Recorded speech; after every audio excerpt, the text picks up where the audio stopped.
Good evening, church. There we go. So, I'm going to do the poem that scares me the most first. I finished writing this poem today. Started writing this poem and finished this poem today. And it's more exposing than I usually am in my poetry. When God commands something of us, we often don't want to wait for what He has in store. And when our faith is weak, we try and beat Him to it. And I'm here to say I'm the most guilty of that. And recently I had to make easily the hardest decision in my life. But if I wouldn't have had to make that decision if I didn't try to beat God to it.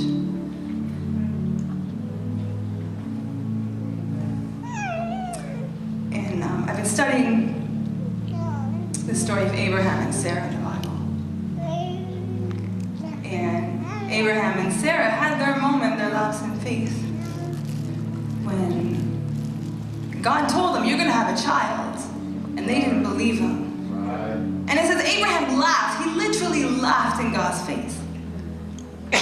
And I appreciate that honesty. I appreciate that they had that relationship. And so Hagar got in the picture. But later on in the story, it says, "Is anything too hard for the Lord?" Amen. And I relate so much to that. So I'm here to speak of that. And later on in the Bible, in Romans chapter 4, St. Paul talks about the inside of Abraham. And he says he was fully convinced. Abraham may have had a lapse in faith, but he became fully convinced, right? In God's promise. So I'm here trying to get there. And I'm praying for strength in where I'm at. All right? So be patient with me, please. Your grace is enough. Your grace is enough. Your grace is enough for me. I should say, I also work at a prison, which a lot of you know. And every day, I recently gave a talk at my church of how working in corrections has taught me of God's grace. And it's not because of the people who work there, it's because the people I get to see, the people I have the privilege of getting to take care of every day. And I have learned so much of God's grace through that. So there's some of that in this poem too. I'd be remiss not to mention that. Sorry, I'm talking too much. Let's try this again. Oh, your grace is enough, and your grace is enough, and your grace is enough for me. Your grace is enough, and your grace is enough, and your grace is enough for me. His grace is sufficient. His grace is undeserved. His grace is unwarranted. It's nothing I have earned, and yet I struggle to accept it. Or I'll take it and not trust, but part of grace is knowing that our perspective must adjust. For to know Him is to love Him, and to love Him is to trust. That all things work for good, so trust Him I must. But how much easier is it said than done? When where He leads me, I don't want to go. And I'll refuse to admit that I know I've got to go to grow. How often do we question God's promise? We think His idea is good, but don't worry, I'm on it.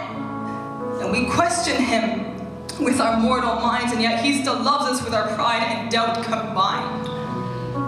For even when we are faithless, He is faithful.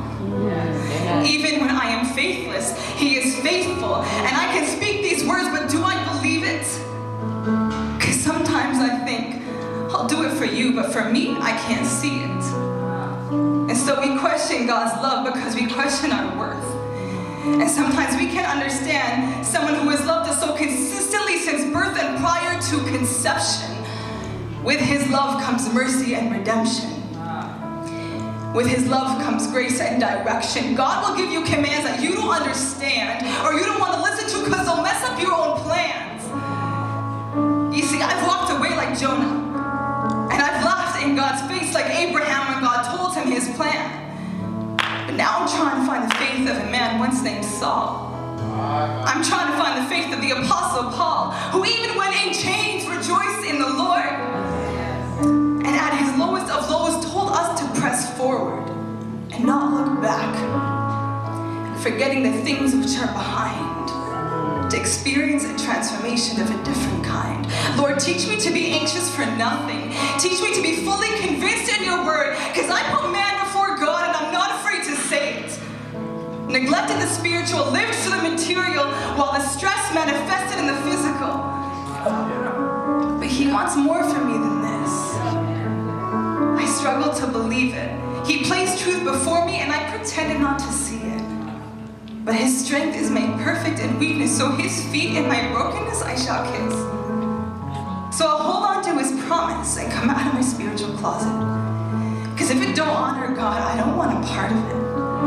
I'm tired of living lukewarm, tired of turning to God for refuge only in my storm. So I'll start over. As scary as it is to start from scratch, there's no match for faith, not even in fear. And I know that he's counted every tear and will continue to. Because he doesn't just bless others, he'll do it for you too. And I know why grace, now I know why grace is called amazing. I turned away from him, but he still wants to save me. Because his grace is so much more than enough. His grace is sufficient. His grace is undeserved. His grace is unwarranted. It's nothing I have earned, so remember your people.